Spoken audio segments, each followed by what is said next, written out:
She's a blood. She's a blood. I'm leaving this in. The blood with the stripe. Absolutely leaving that in. All right. Hey, gamers. This is Liz Davidson from Beyond Solitaire, and I am here kicking it on Skype with my friend and a friend of the gaming hobby in general, Richard Simpson of the We're Not Wizards gaming podcast. You want to say anything about your podcast? No. No, there's too much out there. I don't know. I hate doing this. I hate I'm not a kind of a yeah, I tell you what, we're just an interview podcast and we're going out and about and we're just speaking to people left, right and centre. And it's fun and you have to join in and we get lots of guests and we get lots of, and Liz has been on the show and we've had more disappointing people like Mike Delisio. He's been on the show. He's a disappointment. And yeah. I'm so glad that you have it right on that score. It's just like levels of things. Levels. See, this is video. You shouldn't let me do video. This is why we do audio. Oh no, when we do video. I'm all about this. So this is just like. So I'm all about that bass. So what are you doing to entertain yourself in this great time indoors? Well, because I'm working at home, and you can't see in the video, I no longer have to wear trousers. So that's quite good. I'll just be walking about, feeling the breeze. As a grown 45-year-old man should. Well, I'll be real. I haven't put on real pants in like 2 or 3 days. Like I wear pajama pants around the house, but just like that. Yeah, you're lucky if I'm changing my underwear just now because I'm just like I can smell, and my view is like we're talking about distancing ourselves from people and isolation and stuff. Yeah. And all I'm just saying is like if I'm going to like say the mall or the store, if I'm using American terms because I'd say supermarket, and I'm stocking up on all the toilet roll I can get my hands on. I want to keep people away from me. So there's 2 ways to keep people away from me. Right. I can I can gently smell of urine, which I'm comfortable with. Or I can just like go when I get into the middle of a crowd. I can just go. Oh, such a fever, and just watch them scatter. Watch them kind of scatter. So that kind of thing. So that's kind of nice. Relaxing wise, do you know what? I have been gently catching up on all those little bits of TV that I've meant to be catching up and doing all those little DIY jobs around the house. Ooh. You know, the ones where it's like the coat, the hat, the rack where we hang the coats up. It's like a wooden board and it's got like 4 of those metal kind of coat hooks on it. Yeah. And because we put lots of coats on it, and you don't take coats off, it starts to move a bit. It starts to get a little bit shiggly. So I fixed that. That's fair. I fixed it. I put some raw plugs in the wall, and I made it so it's steady and strong. What else? I got a new clock for the room, big one. So I've put that up on the wall. I was starting to edge my lawn. It's like, I don't know about you, Liz, but when I was thinking about the apocalypse appearing, I didn't think it would be DIY and chores. Yeah, I think my kitchen is cleaner than it's ever been. It's like, because wait, I have time to wipe the counters down, and I'm not like exhausted, ready to go to bed right now. Like, ooh, everything smells like citrusy in here. We'll have to keep you out of my apartment. I'm so clean. I can't even talk about it. I'm showering. At least more than once a week now. I've got that kind of that lovely kind of I'm just washing my clothes in the shower with me, so I smell the same way. I'm just trying to save my resources. Perfect. Which is great. You just got to watch the fabric softener because it wrecks my hair, makes it all frizzy, as you can see, and I've not got enough a lot of hair to not be frizzy. So you could just call it volume. I remember volume. Volume was a thing that used to happen to my hair, and now it's just shiny, reflective kind of like, which is why I was conscious of, appearing on camera, because I have generally a face for podcasting. So I did have my super. I stole this from my son. I mean, which is interesting approve. because we originally stole it from somewhere else. I thought, but then I realized it makes my head look really, really big. It's like the first episode of Star Trek: The Cage, with the guys with the big blue heads that were kind of making all the illusions. Can you imagine how different that episode would be? Hey, at least you have a red hat really big, and not a red shirt. googly eyes. I can put it on backwards. There you go. I was gonna wear. I had other hats. I'm not. I've got cushion. Like I've got a red cushion. That doesn't There work. we go. It's Perfect. imbalance. So, have you been playing video games in your isolation yet?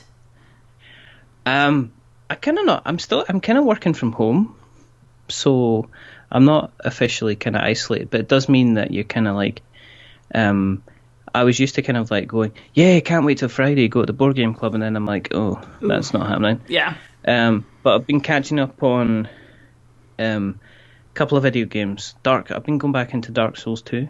Ooh. Yes. Yeah, that's too hard for me. I'm a big Dark Souls 2 fan. I've got all of them. I've got that. I've got Dark Souls. I've got Dark Souls 3. I've got Dark Souls 4 Dark Faster. I've got Dark Souls 5 Tokyo Drift. So, I have a question for you then. So, if you're playing Dark Souls, that means that you must like your video games to be really difficult? Like, in a technical way? No. So, what's the appeal of it for you? Because that's all I ever hear about it. It's one of the reasons I've never played it, because it just sounded miserable. Like, more work than my actual job. No, it's not difficult. It requires a lot of skill. Mm-hmm. And what I mean by that, it requires you being open to learning something and not forcing your way through something. Because there's a lot of video games you can play, whereas if you just get the biggest armor, the biggest weapons, then you can just basically bash your way through something. You can floor that big bad guy. Whereas in Dark Souls, there's people that actually do runs where they've got like no armor at all, and they've got like a level 1 character, and they do the entire game. And it's all dark. The thing about Dark Souls is it's unforgiving as long as you are not willing to learn. If you're not willing to change, if you think you're just going to do the same thing again and again and again, which is why it has this lovely mechanic where you have the option to reset a level at any time. I don't like how things going. I can go and hit a bonfire, which is just generally like your waypoints where you start. And if you rest at a bonfire, it resets the entire level, and all the enemies respawn and stuff like that. So it gives you the ability, if you want to just do big slogs, build up your character, you can do that. But you also get some people that run from bonfire to bonfire. You don't have to fight every enemy, which is a big thing. Interesting. So I like it. I kind of really, really like it. Dark Souls isn't. It's a controversial opinion, and this is when the haters are. Dark Souls gets bad after the second half. People say it's a masterpiece. It's not. After the second half, it gets dull. There's a certain point in the game where I think they kind of got to the point they're rushing a bit to finish it. You mean like Game of Thrones? Yeah, dragons and stuff. Bad idea.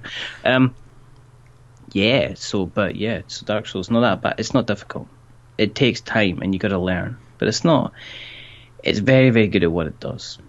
It's like it's a very good teacher. So it's like, yeah.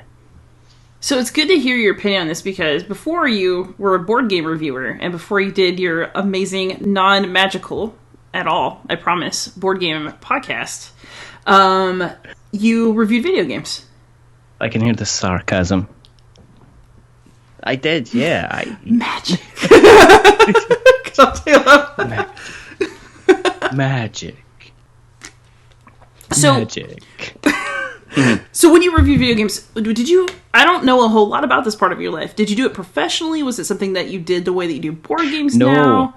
Like, no, it was. I've maintained one thing I've maintained through my life is being mediocre and amateur at everything that I do. So I support that. I've never ever reached a professional level at any point in my life, and I've embraced that. And I did that with video games. And the thing with video games is when you get into video game reviewing, and it's kind of like any reviewing. You want to review the kind of the best of the best. Mm-hmm. You want to review the top level.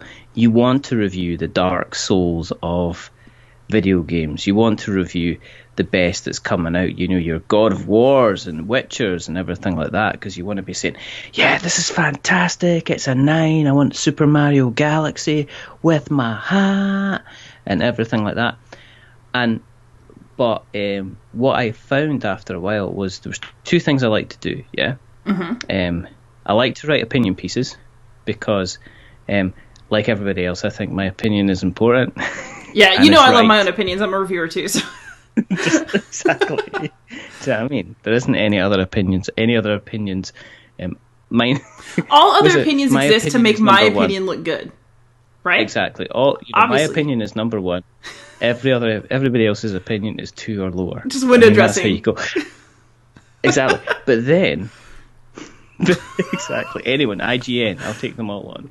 You know what I mean? How difficult is it to do a video where oh, look at us with our Doritos, page shells. But anyway, they're not. They are. But they're not. But they are. But anyway, let's face it. If you're dealing with a big, huge multinational company, a video game player, and you say their game's rubbish, do you think they're going to send you another game? No. So you always end up saying they're quite good. So, but the other thing I like to do when I was reviewing games is I like games that are 6s and 7s. I love games that are 4s and 5s. I adore games that are 3s and 2s because there's something to say. So much more. Yeah, there's some. They've got, because when you've got a benchmark, like, and this is me going outside the camera. I'm here. Yeah. Right. When you got a benchmark for how good something is, yeah. For you to make something and for it to be so mediocre and terrible, at some point you still think that it's worthwhile putting out there. There's a certain courage to that I respect. So you must have a lot of respect for Kickstarter. Wow. That's quite bad. Wow, did you go there? I did. Are you actually going on record on video and saying that all Kickstarters are terrible? No, I'm not saying all Kickstarters are terrible. I'm saying a lot of Kickstarters are mediocre. And I think that that's true of a lot of board games. I think that most games that I review are fine. I do not think that most games that I review are great or even good. I've been on a good stretch recently because I went back through the Oniverse. I think those are all good. It's really nice to just review a string of good games because they're just not all like that. But I like reviewing bad video games, like the same way that I like to have bad guests on the show. See, this is why I'm really your best guest ever. No, it's not that. That's a bad thing. I don't get bad guests. There's only ever a bad host. You never get a bad guest. If a guest sounds terrible, it's because I'm rubbish, basically, and I've not found out the best way to do it. But the good thing about video games and the good thing about the mediocre to the terrible video games is you can really ham it up and go to town on your review. I mean, you can read like, say, 10 reviews of The Witcher 3, and they all very kind of follow the same kind of thing. You know, there's not merely a massive kind of detour from the main line and the main message. But it's when you get games which do some things which some people consider good and other people consider terrible. It's when you get slight differences of opinion that I really like. You know, and and sometimes I'll not be terrible and bad about a game. If a game's really bad and terrible, then I'll tell people because they deserve to kind of know. But I think with board game stuff, I think we're so 7 at the moment. We are. I see a lot of 6s and 7s in my life. we're so seven, as in, and I also think people aren't willing to say something's rubbish. I think there's very few people that will come out and say that's a definite 4, that's a definite 5. But do we get that? Do we get that? Because I have a 5 coming out this week on Dice Tower. Really? But it's middling. It's a game that works, but it's not that interesting. And like maybe if you really like the theme, you'll like it. It's a 5. I hate that. I hate that phrase. I hate the kind of I don't like it, but if you like that kind of genre, then you might like it. No. I literally mean, well, you'll see. You have to actually like the theme of the game, because the game itself isn't very good, but you have to be attached to the subject matter to like the game. What theme is it? Can I guess? Is it pancake making? Yes. No. I knew it. Of course. I'm so... Do you know what I mean? It's Batman and Lego Batman. Yeah, first time. But actually, one thing I think is really interesting is that we have a community that gives us mixed messages as reviewers too. So people can watch this like video. I'm going to lose like 100 subscribers over this video. But so I actually have had really good feedback on my reviews. It's either, if it's critical, it's useful. Typically, I don't usually get comments that are just crap. Or people are supportive, and it makes me feel encouraged to keep going. But in general, if you're like in the forums of Board Game Geek, so like not actually my personal experience, I'm happy to say for the most part, I feel like there's a sort of like a damned if you do, damned if you don't thing, where if you don't ever go negative, you're a shill. But if you do go negative, it's because you have bad taste and you're beating up on some poor designer, because inevitably you'll bash something that someone likes. And I think I like beating up on designers, because generally a lot of them don't get outside, and I'm usually stronger than them. So if they come after me, I can push them over. I mean, I'm just saying. That's fair. Just general. Just there you go. Just take that. I'll fight. It's easier to fight designers, because this is the truth. Okay, the difference between video game designers and board game designers is there's usually more video game designers. Right. Like board game designers, so you're usually looking at teams of 1 or 2. But the video game designers are so tired. Yeah, but there's more of them. It's like that whole thing is like, would you rather fight, kind of like, 27-year-olds or 7 20-year-olds? It's that kind of thing. You're not going to come. But I'm just saying, like, video game, I don't know where I'm going with that, but I'm just saying that video game people, there's generally a lot more of them. So if you go and pick a fight with somebody in their video game company, there's a good chance maybe 10 or 15 people are going to rock up. And they might be tired, but there's still 10 or 15 people. Whereas you can actually go and fight board game designers. I don't know where we're going with this. And, there's usually only 2 or 3. I mean, really. I mean, they're generally quite a lean type team. I mean, you occasionally get like, you occasionally get bigger people. Like I've met like, say, David Turtsey, and he seems like he could probably take somebody quite well. And then, thank goodness, you've also got like Mark Cook from Hush Hush Products, who's the CEO. I mean, he would just pick you up and just put you on various shelves if he didn't like you. I think Bez she'd be pretty handy in a fight. I think she's quite flexible and moves about quite quickly. I think she could. Well, didn't she design Yogi? Ass. Exactly. Do you want to mess with somebody like that? With somebody, they'd be like, smack. Also, she could lay waste to me with her words. All those word games. So there you go. So what we're saying is, so fighting board game designers is fine if they don't agree with your opinion. So that's good. So if I hit this up, because we're entering into the apocalypse, so we might as well bring the kind of the Mad Max level type of violence. All right, I'll go put on my impractical boob armor and like some little fur accessories. It just don't make sure you jog. It's not gonna happen. But it's actually fun to talk to you too, because like I really enjoy the act of reviewing something, and it's and you're right, I actually do like, even if the game is not good, I think reviewing it gives me a better understanding of what I think is good and what I want in a game.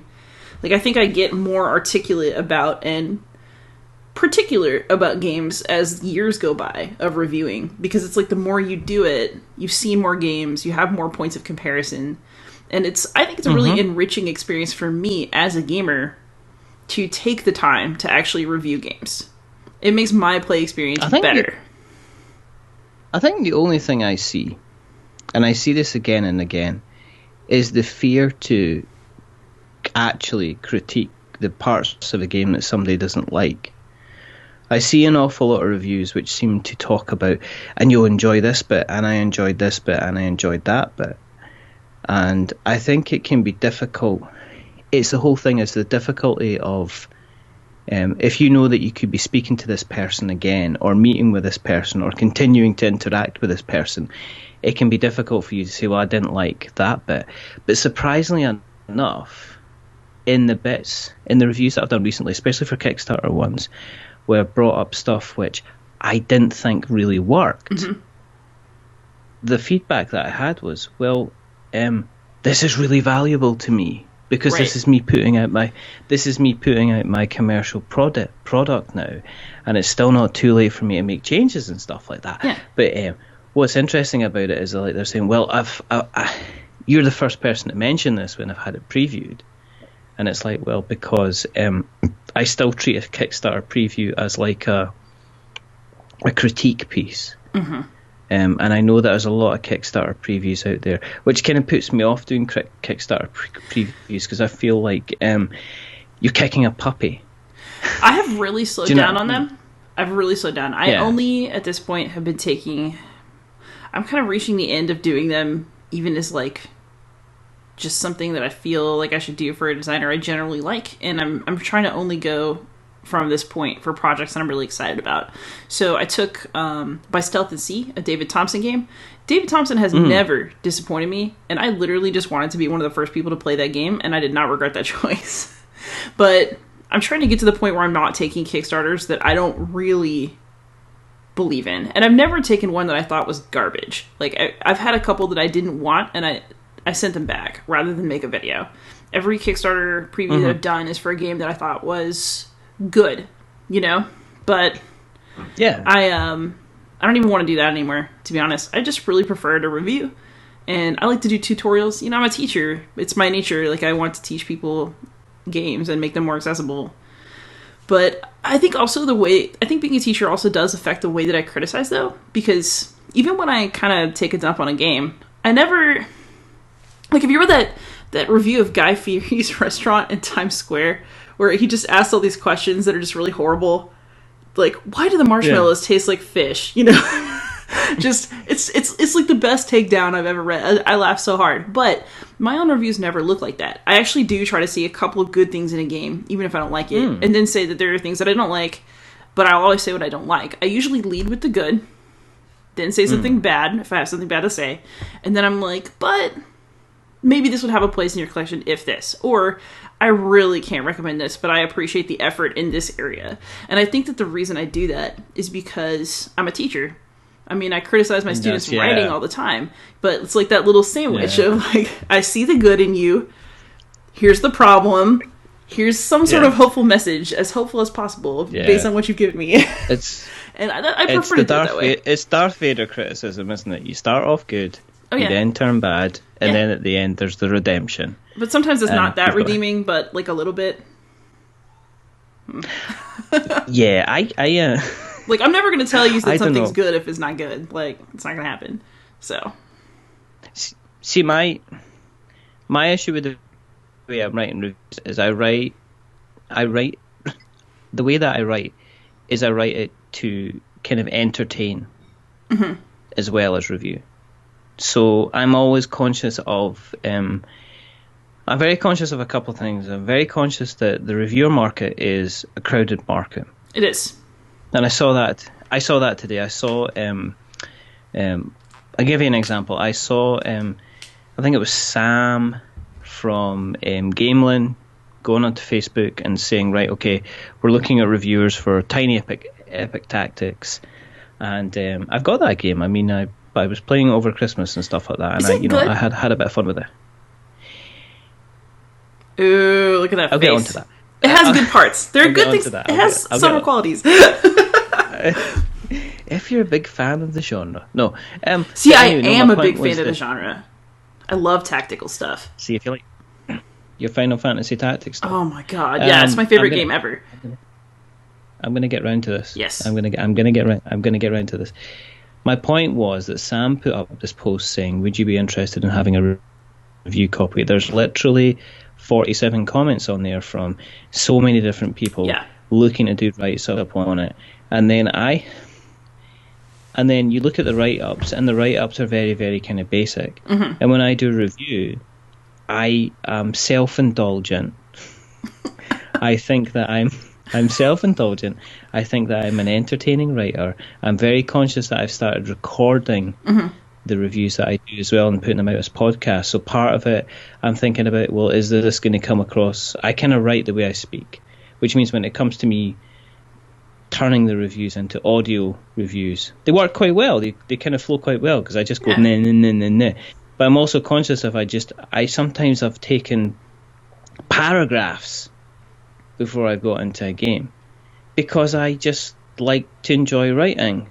Yeah. And I'm not necessarily on a deadline where I'm thinking I've got to write about this and I better stick out kind of like 200 or 300 words in order to fulfill my obligation.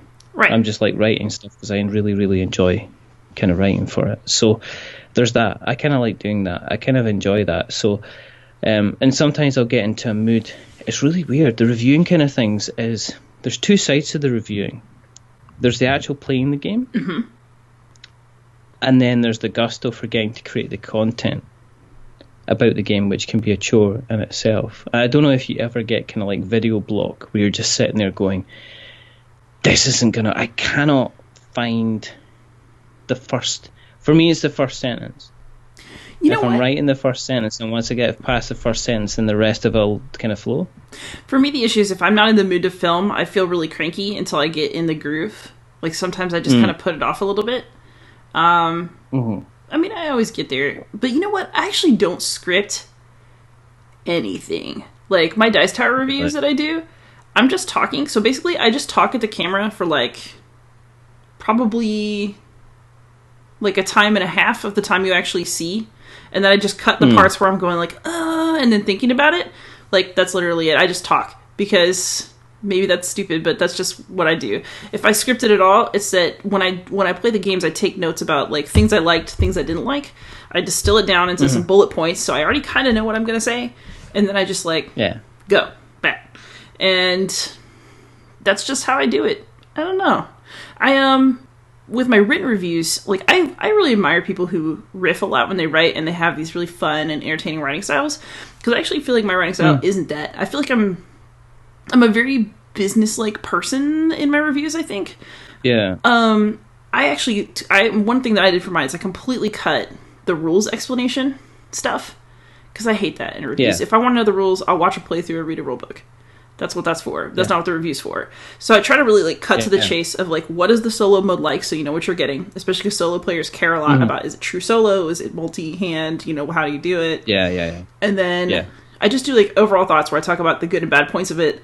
And then I sum it up with, do I recommend it or not? But I'm very that makes total sense. Bam, bam, bam. Like, let's get through it. I want my writing to be entertaining. I don't want you to hate reading what I write. But I also really like to like hit the point. Like in regular life, I'm a total chatterbox. I will talk forever. I don't think I've shut up since I learned how to talk. But in my writing, I actually like to keep it really tight. I think it's probably because my parents are both former journalists. All right. So, you know, when I was little, my mom used to read stuff that I wrote, and it was always shorter, cut it.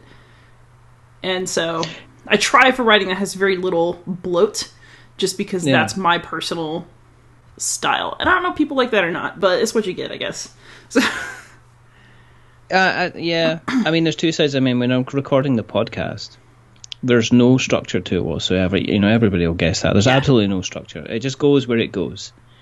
And then at some point, we'll like talk about what we're meant to talk about, and then it'll finish. Whereas the writing side of things, I can write quite quickly, but I generally, I don't think I could just do the kind of boom, boom, boom, boom, boom style, right? And I just don't think it doesn't work for me, because I kind of lose interest. And I find when you're writing about the Kickstarter, you do have to do a little bit of a rules explanation, but I'm finding I'm doing it kind of less and less, and I'm talking about the experience of actually learning the game. Yeah. Which I think is important, because I think that's really, really important nowadays, is that kind of like, I think it's, when there's such a choice in what you can get to the table, I think it's really, really important to talk about the kind of the learning experience that you have at the same time. Yeah. Because I don't want somebody going, oh, you recommended this and you said it was the best game ever. However, it took me 2.5 hours to kind of set up and even get through my first turn, because it was really, really difficult to learn it, you know. So I kind of, that's where it was coming from that. But pulling it right back to Epic Tactics. Yes. Epic Tactics is a peculiar game in that the solo mode has 75% more to offer than the The solo mode has all these lovely little quests, and you actually get to turn over the pieces and use the dungeon stuff and things like that. So there seems to be more kind of adventures. The tactics stuff, don't get me wrong, it's very, very good and it's very, very fun. And I had a blast when I was playing it. I was playing it over Christmas with my nephew, who just isn't really into board games, and but he is into kind of video games. And I said, okay, well, we'll play this. So we put it up, and the table presence is wonderful. I mean, it is, you're building up like a 3D landscape that you play around, and it's very, very impressive. But then I was noticing there was like all these cards, and I was noticing the inside of the box, and the box is like got little dungeons, and I was like, okay, so what do we do with that? And it turns out you don't seem to use an awful lot of that stuff unless you're doing like the solo player. So I think the solo player version won through over the kind of the multiplayer version. Maybe I'll ask for a review copy of that then.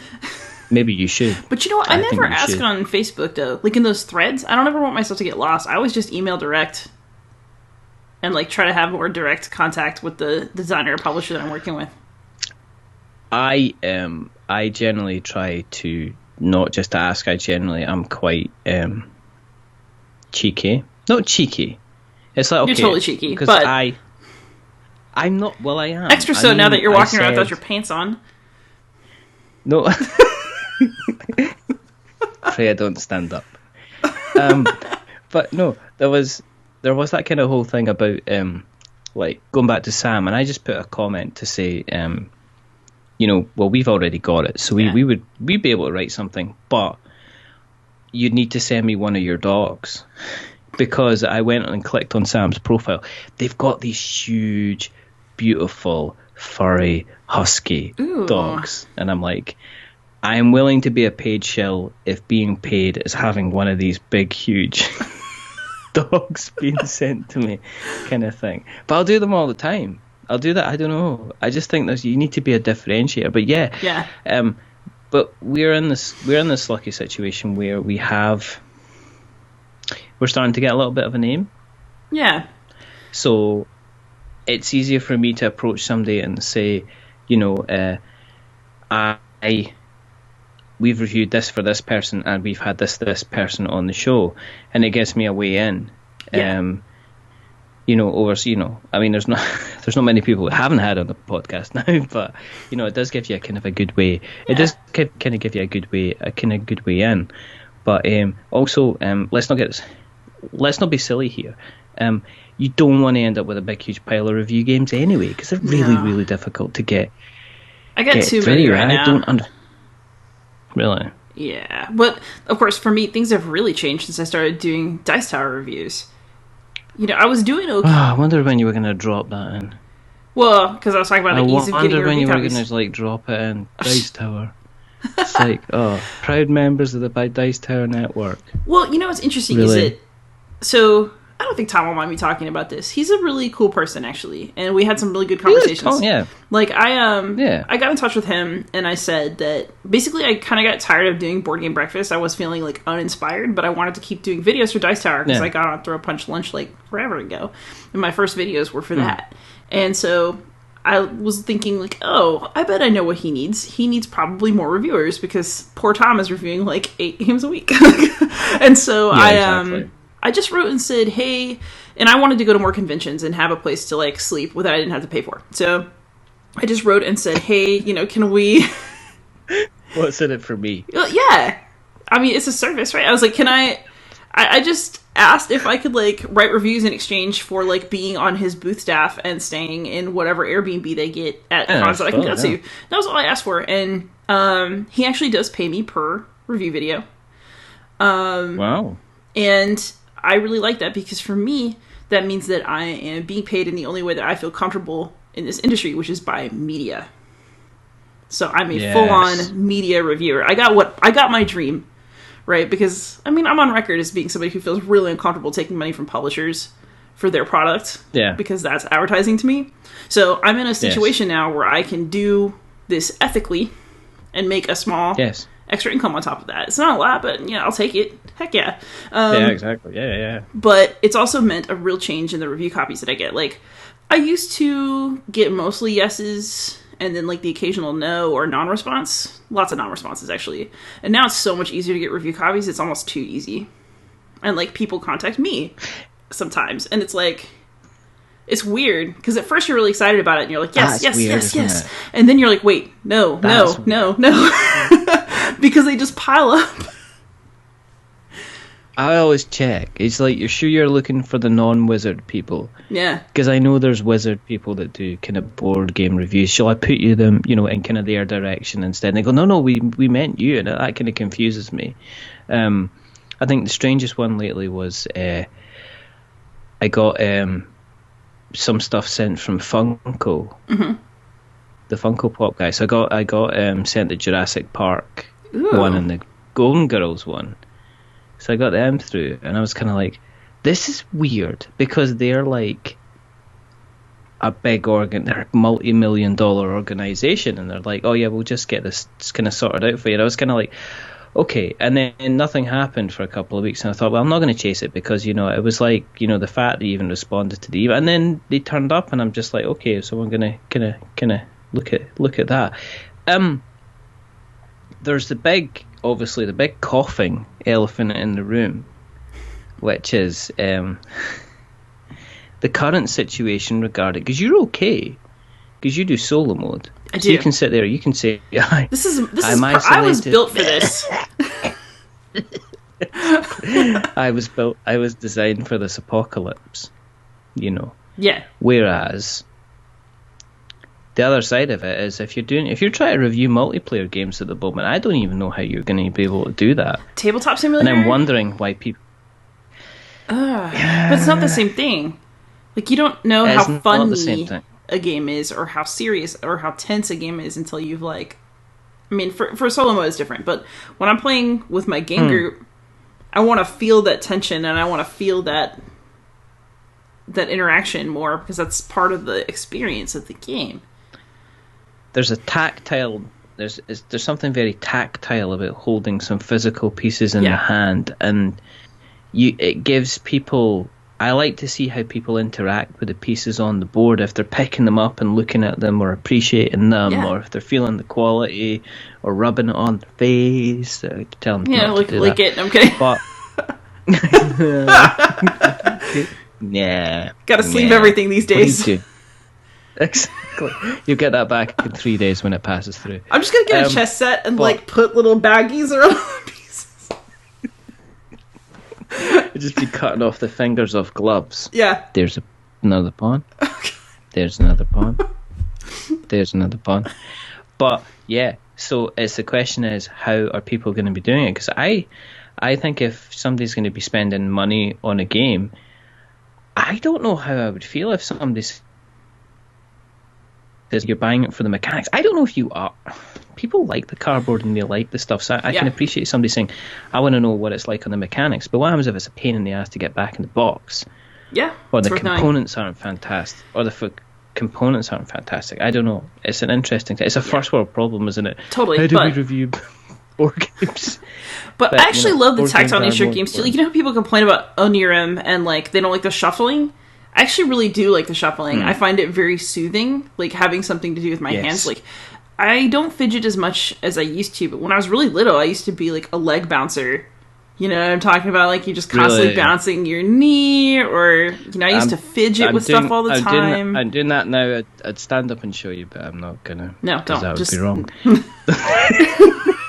just get my hat. That hat was never meant to be used that way, Richard. I'm just gonna reflect on the time I used to be able to wear a hat like that. Think about what you've done. Think about what you've said. Anyway, yeah, so that's an issue. I mean, it's kind of really, really funny. It is kind of like, in some ways, this is the board game apocalypse, because it's not allowing us to do certain things like get together in groups. I mean, Aircon was at the weekend, and and I made the conscious decision not to go. Yeah. I was really, really sad about it, but I couldn't sit and squint. I'm doing side saddle. I'm like a Victorian lady on a horse. I'm kind of sitting side saddle. But I made the conscious decision not to go to Aircon because I was like thinking, all our office is old. I mean, I'm the youngest guy. I'm one of the youngest guys in the office, and everybody else is like quite old. And I was thinking, what happens if I go back and some of them have got elderly parents, and it's like, what if I go back and give it to them? And it's like, could I live with myself? You know, if I'd spent an entire weekend having lots of fun, playing lots of board games, could I live with myself and knowing that I'd passed on a virulent disease to them and their relatives? And it was like, it would really depend on the game I played, to be perfectly honest, but we'll see if it was worth it. So, yeah, I'm actually having to be extra careful, not for myself, because, I mean, I'm a teacher. We've just gone to digital days, so that's a whole experience of trying to figure out how to teach people a language over the internet, and they don't necessarily even have the equipment, there's no schedule, you have to just come up with activities. It's wild. That's another day. But I have to be very careful about what I bring home, so I've been very serious about isolating, because my boyfriend is someone who works in a group home and at a nursing home. Wow. He's a CNA. And so, you know, I am so proud of what he does. And, you know, not only is this his vocation, but if I get him sick and he doesn't show symptoms, you know, what have we done? There's a lot of moral weight to that. So I've been very good about staying inside, not going places I'm not supposed to go. I did venture out to H Mart to get meat because it's a Korean market, and that meant that all the food hoarders had not gone there because they're dumb. And slightly racist. Well, yes. That's part of being dumb. That's what I find is like, over here, everybody's kind of gone for the pasta. Yeah. So I went to the gluten-free aisle, and they've cleared out all the pasta, but they hadn't taken the gluten-free gnocchi because they didn't know what that was. So I was like... So one thing I've learned, though, is that... So I guess I could have thought of this, because I know that British people call the toilet the bog, but the term bog roll has just delighted me endlessly over the last few weeks. It's just so funny.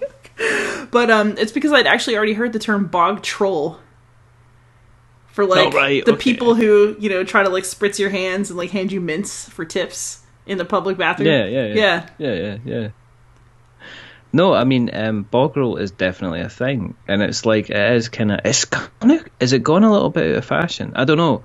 It depends. I think it's a kind of it's who you're speaking to and whether or not you want to impress them. You know, if you were going, maybe, if you were, you know, somebody, you know, who is introducing yourself to your partner's parents for the first time, and if you did, and if you did excuse yourself to go to the bathroom, and you found you were caught short, you're probably gonna say, you know, you're gonna tap on the door, kind of, Yeah. Excuse me, do you have any toilet paper? Yeah. You're not gonna, kind Hey, of toss me slam a the door. bog roll! Oi, mate! Got a bog roll, Dennis? It does 'cause sound that's so gonna come across- disrespectful. I think that's what I like so much about it, is that it sounds rude. But it's for like it's a completely normal household object, but it just sounds so rude to say. I think that's why I like it so much. It's not actually inappropriate, but it sounds like it might be. I think that's why I like it. Completely. It sounds like bog roll's green. Let's face it. If somebody gives you a roll of bog roll, it's green. Here you go, it's a bog. But if somebody, I know somebody referred to it as toilet tissue. Yeah. It's like, oh yeah. Toilet tissue. It's just very delicate, They used to lift their pinky when they wiped. Yes, they used to. Excuse me.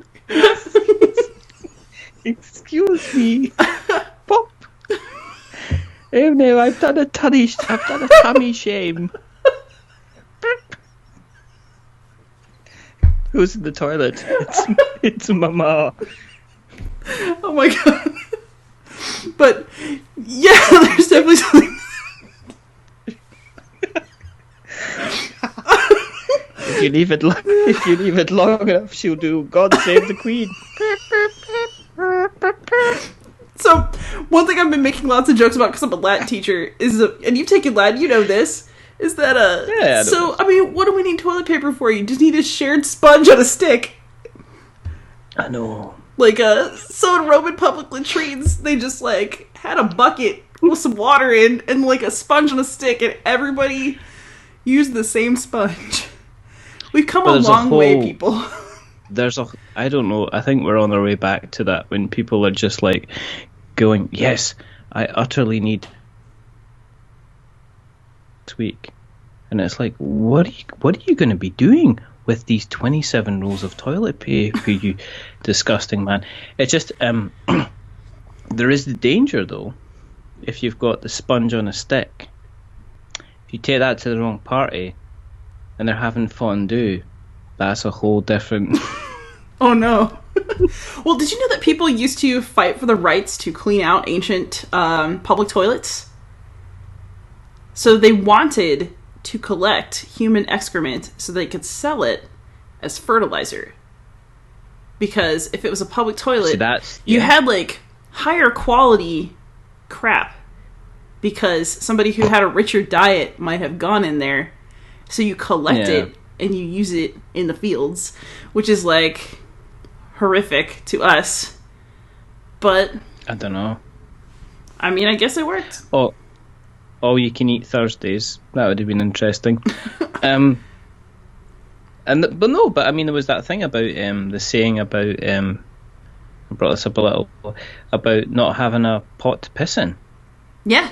And that was because people used to take urine to the tannery and get money, and that's what the really, really poorest people do. So we've got all these things that we've got to look forward to when society just backtracks. Kind of starts its inevitable. Forget plasma donations. Inevitable break. Just go have a drink. Down. Go to the Fuller.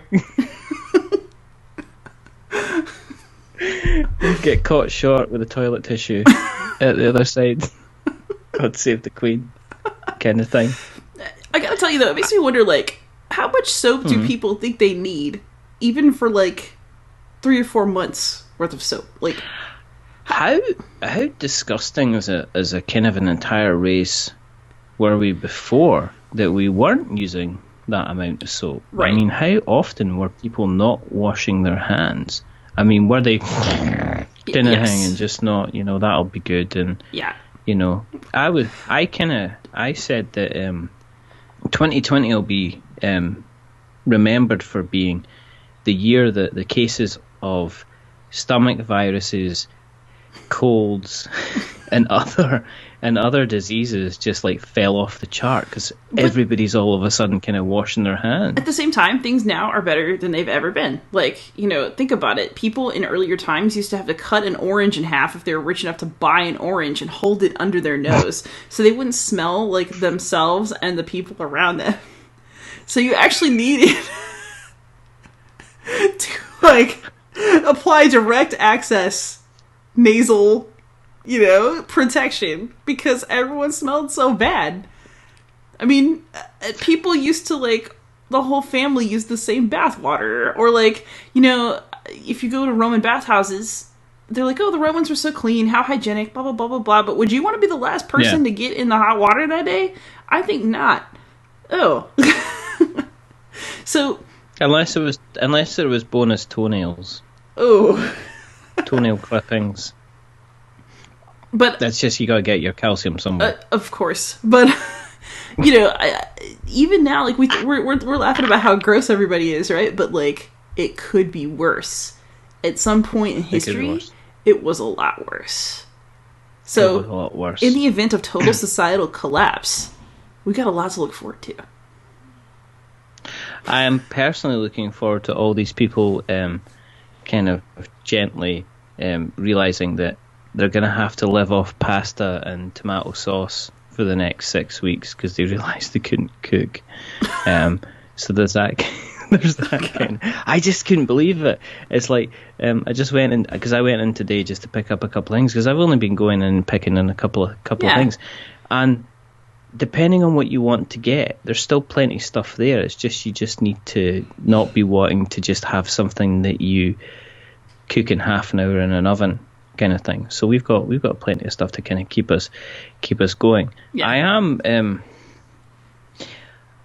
Are you gonna? I mean, I take it. Is it just going to be business as usual for you with regards to content? Are you just going to still be putting the stuff out there? Because I question myself as to whether I should be taking kind of like a break, because I know that things, and I told you this in the kind of like your green room. Yeah. Is that things are getting rescheduled and cancelled all the time. I mean, I've had 2 people already that have just, have said, I think I'm gonna have to cancel or push back the launch of the Kickstarter. Yeah. Therefore, there's no point in me guesting on the show. Or I've had other people that just said, look, can we just move it back because my life is just, I've Will Smithed it and my life has just turned upside down. Yeah. So, are you going to continue with the content? Do you see it as a duty just to kind of have things steady as she goes kind of thing, Captain? I think, if anything, I'm actually going to try to make more during this time. Yeah. Partially because I'm home, and what else am I going to do? It makes me feel like I'm doing something. Like, I'm a worker by nature. So if I don't feel productive, I get really unhappy, and I don't feel as well, and I just kind of start to wilt. So I have to have little projects to do, and like, what better than the project that I've already spent years of my life on, my YouTube channel. Also because, like, we're doing this, I haven't done that many interviews in a long time. I finally got my updated laptop and I have Ecamm Live again. And like, what better time to reach out and talk to people than when you can't leave the house? I also think that having things that are consistent and still business as usual is good for me, because it makes me feel less panicky. And I think it's good for people. Like, I'm not a huge channel, but there are people who watch my channel and actually seem to enjoy the things that I make. And if it makes anybody feel better to see, like, oh, Davidson's still out there, put up a video, then I think that's a good thing. And actually, I've been wanting to work on my Latin channel for a while, and I might take the time to do that. Actually, so please, all the gods, let GameStop be open on Friday. I need to go pick up some groceries that will hopefully exist. I'm doing curbside pickup, so I don't go in the store. And then I want to go to GameStop, and I want to get the copy of Animal Crossing that I pre-ordered. Wow. Because I want it really bad. Because not only do I want to play it, so maybe I won't be making content for this channel for a while. No, but I actually think Animal Crossing has great potential for... I got a capture card and did like a complete playthrough of the Untitled Goose Game and voiced it over in Latin. Yeah. So what I've been waiting for is Animal Crossing, because you can make videos about animals, neighbors, the house, furniture, fishing, museums, like all those different little things. They make really cool little one-off videos that, and now in this age of digital teaching, I could actually use. So I think I'm going to spend some time kind of developing some of those materials and thinking about where I want to go with that, because it's a project that I started. I haven't had as much time as I want.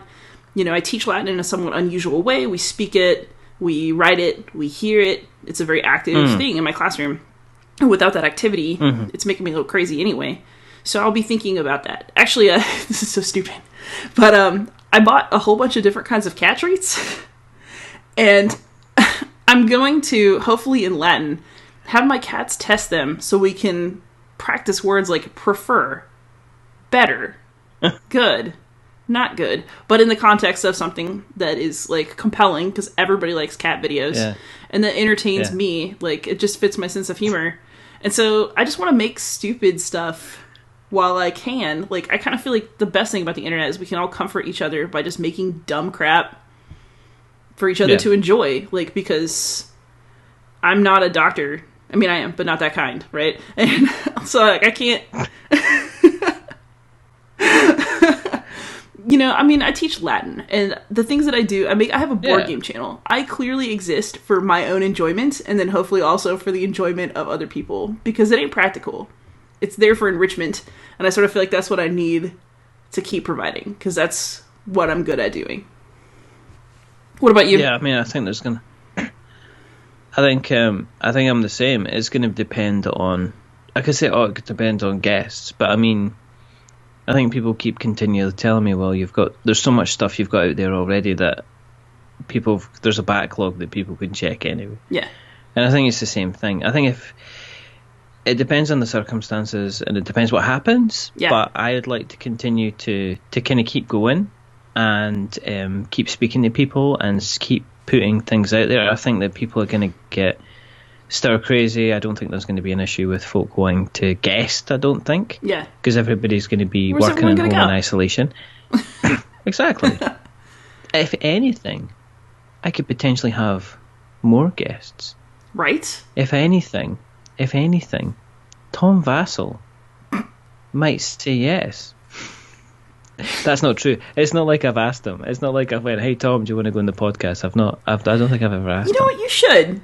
You should. Tom is actually a really funny, nice person. Like, and I mean, I don't say that like I'm surprised. I just mean that, you know, he's so busy and he is so important to our industry. And just getting to have a normal conversation with him, which I haven't done until maybe within the last 6 months, was really cool. He's a really cool person. You should ask. He might say yes, and then it would be fun. Yeah, I get the impression that what you see is what you get with him. That there isn't kind of like the Tom Vassell personality and then Tom Vassell. You know, he's not like he sits down, takes his hat off and sticks his string vest on and goes, right, let's watch Days of Our Lives. No, I think that's actually what he likes to wear. Yeah, I think that's just really him. But it's just, you know, as your people say, you know, he's a pretty chill guy. He is just what it says on the tin. It's just what it says. But you know what? I'm actually like that. I endeavor to be that way myself, right? I try not to be. Honestly, every version of me that you see on YouTube is authentically me. It might be like a more professional or a less professional. Like, and this, let's just say that we had the probably very telling juxtaposition of reviews and poop in this conversation. But like, that's both me. It's fine. I think it's difficult to do something like this and continually keep up the kind of the act kind of thing. I think you get to the point it becomes exhausting, and I think that's why some people kind of drop away, is that I'm not saying people are not genuine. What I say is they kind of go in and say, right, I'm going to do this, and this is going to be my YouTube type character, or this is going to be the person that I'm going to try and come across when I'm doing my media. And I think it can become really exhausting. Yeah. After a while. Yeah. And I think the people that kind of last the longest are just like, well, this is me. This is what I do. And if you like it, then you like it. And if you don't like it, then you kind of don't like it. Yeah. You know, and we'll see what happens. I'm going to be, you know, as somebody who's the age that I am, I'm pretty concerned what's happening. You're a spring chicken. I'm only a spring chicken because I'm able to run quite fast from the axe, to be perfectly honest. But yeah, you know, it's an interesting time. It's kind of like I was just saying this just now to my partner, was like my son is a little bit anxious, but he's not sure about what he's anxious to be about. And I says, well, it's not like I can turn around and say, you know, when there was really bad snow or really bad rain, or, you know, even if there was bad case of chickenpox going about, or if, you know, anything like that. It's not like you can turn around and say, oh, I remember when I was I remember when I was your age and there was really, really bad snow, and don't worry about it, it's fine. It's like, it's not like I can turn around and go, yeah, I remember when I was younger and there was a worldwide plague apocalypse type of event kind of going on. And it's kind of like, I think it's the fear of the unknown. Yeah. And it's like, I guess the only thing I can be is just kind of, I guess I could run around with my arms in the air. Yeah. But all that means is that I'm going to smell what my underarms smell like, and I don't want to do that. Or I can just get on with stuff and see where we go. But not kind of like get on with stuff and ignore it. Kind of get on with stuff, but say, okay, is your job at the moment to hide away, or is your job at the moment to continue? This is going to sound so big-headed, but it's like what you said. You've got a channel where people kind of watch and pay attention to what you're doing and like what you do and subscribe to you and look forward to seeing your videos. Yeah. And is it kind of like your duty to try and make sure that you're kind of keeping that normality for people as much as possible, so that when they refresh their YouTube list, you're there? Or, you know, or like, if they're refreshing their podcast feed, that I'm there and they can go, all right, here's another episode, just so they can tune out for like an hour or 20 minutes or half an hour or whatever. The other thing that I think this just kind of brings into sharper relief for me, that I've thought about a lot in the past few months, is, you know, I'm a person who's actually pretty anxious and like prone to melancholy. I mean, it doesn't always seem it, right? Because I'm usually smiling, but I have to fight for that sometimes. And I feel like, you know, life is going to throw bad things at you, period. It's going to happen. It could be really, really bad. It could be mildly bad. But I sometimes feel like the most kind of rebellious thing you can do is find joy and just keep finding it, no matter what. And so I'm trying to bring that optimism to this situation, because if I don't, like, what is there if you're just going to be miserable? And that doesn't mean like doing stupid stuff or being like, well, I'll go out anyway. It's just trying to find things to appreciate, even in a less than ideal situation. Yeah. No, it sounds like words to live your life by. Ugh. And, you know, do as I say, not as I do, right? Yeah, exactly. Well, no, I mean, it's difficult to kind of get out there and go, yep, I'm going to go on with it, I think, at the moment. You know, but we can just play games. You know, I'm potentially, I guess, and probably my wife's dreading this, is me turning around and saying, right, if you're bored and we've got nothing to do, I have a cupboard full of board games. Does she not like to game? That we can play. Uh-oh. Really. You gotta learn how to solo game, my man. No. That sounds a completely different thing. No, but, you know, there's that opportunity now to kind of like, you know, jump straight in there with Through the Ages and, you know, all these lovely simple games. I'm going to start off slow. I'm going to build it up. Okay. You know, we've got plenty of time if we go into self-isolation. So, you know, let's start off with something simple. I bought my boyfriend something. I really hope it's going to work. We'll find out. I bought this, and it came in the mail today. Wow. Right? It was like $13. I was like, I can take a $13 risk on a 2-player game. Of course. Yeah. Because maybe we'll have time to play it. Maybe. I mean, I'll still play solo. Honestly, I think I scratch a different itch with, you know, I like to play socially and I like to play solo. I like them both, and they are a little different. But it'd be really nice to, like, take some time to include my partner more in a hobby that dominates so much of my life. So. Yeah. I guess the only other thing I'm kind of conscious and worried about is that there is some people that are going to the board game group that the level of interaction that they get at the group is in some ways like a relief for them. Yeah. That they're not living their best life, and that they come along on the Friday to be that person who's amongst people that they understand and they can chat with and talk with. And I think there's you know, I think it's like, that's not exclusive to board games, but I think there's a lot of people who suffer from a bit of social anxiety or suffer from a bit, you know, social communication issues, and board games are a way that allows them to get together with groups of friends and play something and kind of reach out and talk to people and understand. And I think we need to bear that in mind, that being conscious of actually just reaching out to those people who would normally play games and just make sure that everybody's kind of okay. Yeah. Because it's not something you generally ask. If you didn't see somebody at the club, you're maybe going to say, "Oh, I didn't see you last week. Are you okay?" kind of thing. And I think if this is going to be something that we're not going to be able to gather for 4 or 5 months at a time, right. I don't know people's circumstances, if they're living alone or if they're living with parents or if they're, housemates or married or whatever, but some of them, they could be going through stuff that the board game club kind of helps them get through. Yeah. And they kind of look forward to. And I think that's an important thing as we talk about, board games being a community. And I think we're going to make sure we try and maintain that as best as we can. Yeah. I think kind of going forward. Like, if we say we're a community, we should be a community. Yeah. Regardless of whether meeting together or not, I think that some people kind of really like the chance to kind of sit down with somebody else and just, have general chit-chat, because they need that, because everything else to them at the moment isn't the best thing in the world, and it's one of the things they rely on. So I think that's one of the things it's all about. I mean, for me, it's like, I like to play games. Yeah, great. But for some people, I really like to gather around with my mates because life isn't treating me as well, or life is treating me as well, and this is just something that's a little bit of an extra icing on the cake on top of it. So it's kind of like two things. I think that's something we have to be conscious of. Yeah, I mean, I read like an extrovert. I actually am introverted. So if you come check on me in 2 weeks and nobody's talked to me, I'll probably be okay.